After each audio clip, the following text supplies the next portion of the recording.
I want to start by just kind of a flash forward to actually to the present moment.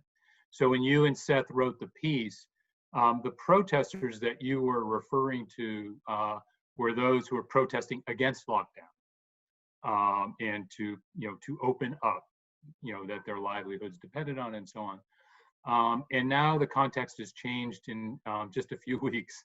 And the protests that we're seeing are, people in the streets in massive numbers throughout the country and throughout the world to protest for racial justice. And what struck me is there was a letter that was signed by over 1,000 healthcare professionals. And they were signed an open letter saying, don't shut down the protests for racial justice using the coronavirus as an excuse. And so we have a total sort of flip where these were the healthcare professionals who were arguing the need for, on a public health basis, for lockdown. Now sort of signing the permission slip, if not that, actually endorsing people to go into the streets to protest for racial justice and so on. So that's just sort of teeing it up for you. I'm curious to your thoughts about that big question. Yeah, absolutely. I have been thinking about that, and I've read some of the things that some of the health professionals have written about it. And I think it's worth thinking about some of the arguments that they are giving, and what weight they have and what other considerations seem kind of important in this sort of case. So some of the arguments that people are giving is that while they're acknowledging that the protests will increase risk of transmission, and therefore there will be clear public health costs in terms of permitting them or not urging strongly against them, they appeal to various ways in which systemic racism in the United States itself has rather significant health costs as well.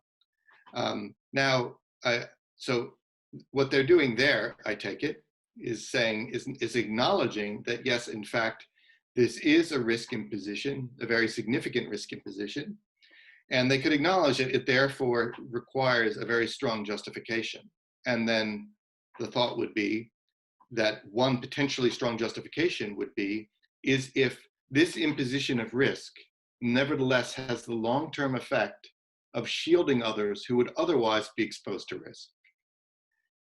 Now, that argument obviously requires some pretty strong premises, for example, about the prospects that engaging in protest will be an effective means of so altering society that some of the risks that would otherwise be imposed upon these vulnerable groups are no longer imposed upon them.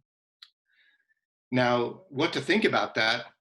That's a really hard question. I mean, it's an extraordinarily uncomfortable position to even think that you could be, especially as a privileged white person in societies like the United States or Australia, to think that you could be waving your finger at people and telling them not to protest in the face of what seemed to me to be really pretty outrageous practices that are pretty widespread in these countries.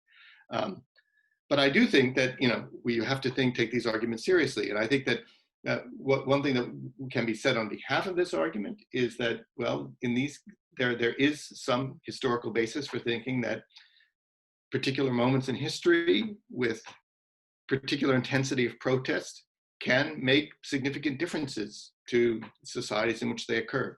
Certainly, there seems to be some changes in public opinion about a range of different things regarding criminal justice in the United States. But I don't think that the public health argument for the protest is going to probably be a very effective one if you're just looking narrowly at the public health effects. I think you would have to make a broader appeal to the necessity of reforming our societies in ways that make them much more just with respect to racial minorities. And you'd have to be seeing that the kinds of injustices that people are suffering are so severe and so widespread that even the chance that you would make some impact on that is worth the fact that you would be causing harm.